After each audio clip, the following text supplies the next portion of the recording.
Does anyone else feel this really intense rush towards finding love? Sometimes it feels like the way that we approach love in this modern realm, it's almost like love has this finite resource that if we don't quickly find the one or the perfect partner, for some reason we'll miss out. And there's a lot of like stress and worry and intensity and urgency to find our person. And what happens is when something is deemed as a finite resource, when we hear time and time again that there's not any good men left out there and all the good partners are taken, and what happens is when we feel like love is a finite resource, what we'll do is we'll settle for the crumbs of love and we'll call it a feast. We'll get full off of anything that we could receive, anything that we could inhale, because it's better to have a taste of something than nothing at all. I was thinking, and I feel like this chase towards love has been something that we've been doing since the moment that we've opened our eyes. Like a baby that is born into this world for the very first time, they need their parents' love and touch to co-regulate, to literally stay alive. And then when we are growing up and becoming toddlers and going through the world, we're still on the search for love, but then we learn that love has conditions, that we get more love when we're the good girl, when we're the quiet girl, when we do as we're told, when we don't show too many emotions, we get the most love. Maybe there was memories from your childhood where you showed too many emotions, you had a tantrum, you cried, and that love was withdrawn from you. A lot of the times we morph ourselves into someone that we think is going to be the worthy recipient of the love that we really crave, but in that process we actually block our most authentic versions of ourselves. And because love has been this constant search, when it does arrive, and if it does arrive, this steady, unconditional, unwavering love, we flinch, we push it away, we wait for it to vanish, we don't trust it because we've never experienced, a lot of us have never experienced a love that is unconditional, that is great, that is deep, that lets you be all parts of yourself, because we were wired to believe that for us to receive love, we had to be perfect. And I think that's why a lot of us today dive into self-help, because we're chasing this like level of perfection, if you will, because we have been modeled and taught and told that for us to be worthy of receiving this love that we so crave, we have to be enough, right? And we've spent a lifetime believing that we had to earn love through perfection. I truly believe that if you want to become a woman that can hold great love, we have to learn first how to hold the polarities of love. So the polarities of love being that one side of love is maybe heartbreak and grief and sadness and pain, and it is very intense. It's filled with a lot of feelings that we often don't want to feel, right? And then the other side of love is more of that bliss and pleasure and ecstasy and joy. And obviously, as a society, we put more of the positive side of love on a pedestal, and that's mainly the experiences we want to feel when we're going out searching for great love. We want that type of love. But you can't experience the depth of great love with idolizing the joy parts of love, the happy parts of love. Because the thing is, how deep you go in one aspect is how deep you go into the other aspect. A woman that can hold great love is a woman that is not scared to feel anymore. For me, I noticed the biggest shift when I stopped running from pain and actually chose to meet it. There's like this beauty within the pain that starts to bubble up to the surface when you train your awareness to do this. You become this woman that really sees heartbreak as this memento or like keepsake that you get from that experience. Like, heartbreak is beautiful, and it's like a blessing. Like, it means that you loved deeply. The woman that can hold great love sees heartbreak as this like privilege.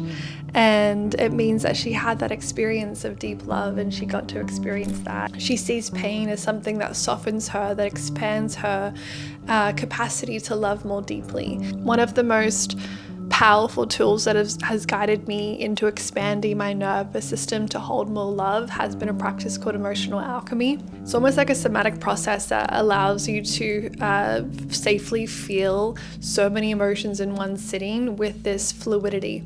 A lot of the times we don't want to feel something because we think that it will overpower us, like we won't have any control in it. And this process is really beautiful because it allows you to find your rooted center, your safety within your body. It guides you to touch something, that emotion, and then to come back into your neutral space, to not get lost in it. But this process that I teach a lot of my clients is something that really helped me in almost forming this emotional maturity. Because if you want to feel great love, you need to feel the depth of pain just as much as the depth of your pleasure as well. I'll give you an example of what the practice is like. Essentially, what you do is you take an emotion or a feeling and you experience the yin expression of it, which is more of like an inward quiet version, and then you experience the yang version of it. So let's take sadness for example.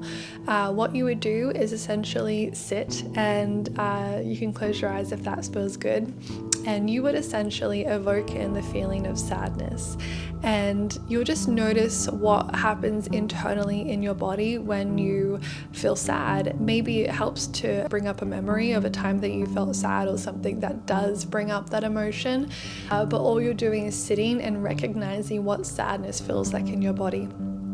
Then you move into the yang expression of that, which is moving as sadness. Maybe you open your arms, maybe you cry, maybe you move as sadness. Imagine if sadness could move in your body right now.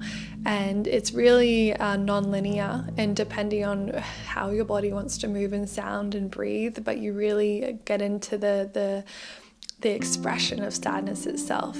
And a lot of the times with clients, and even with myself, I'll pick like 8 emotions. It might be like anger, sadness, disgust, and hate, some more intense ones, and then I usually end with like bliss and joy and ecstasy. And this really helps you to know that feeling is okay, that feeling is safe, and it's beautiful, because the truth is the ones that feel deeply are the ones that live deeply. And the ones that live deeply and presently are the ones that can hold great love. They almost understand that on the other side of heartbreak is this kind of aliveness that is really beautiful. And the woman that is no longer scared to feel, that lets go of her fear of rejection and offers up her most vulnerable, authentic self, is the woman that gets to experience and hold great love. Another way that I really love to expand my body to be able to hold great love is through the sacred act of self-pleasure.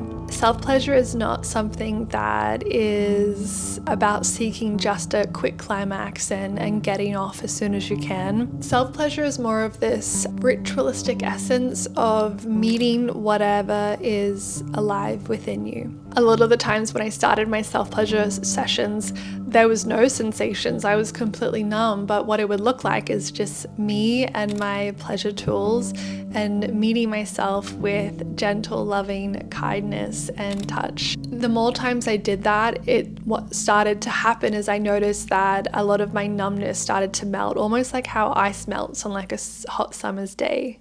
And then underneath my numbness, I felt pain, and then I would sit with that pain and not rushing or wishing for a different sensation or experience. I was really in devotion just to meeting all parts of myself equally, like with unconditional love. But what I was doing at the time is also expanding my capacity to hold great love, because I could sit with that pain and I could feel it and I could see the beauty in it and let it be there and let it process. I remember clear as day the day that I felt pleasure internally for the first time in my whole entire life.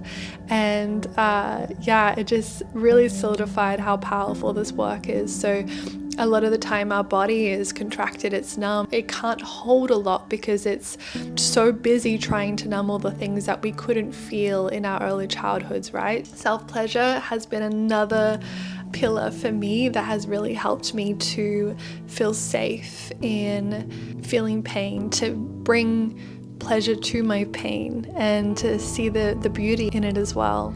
And as we come to a close, I just want to remind you that whoever you are right now is already worthy of great love. A lot of the times we think we have to be perfect in order to receive it. You don't have to be fully healed. You don't have to be like completely flawless. You don't have to wait until you have it all figured out to be able to experience this.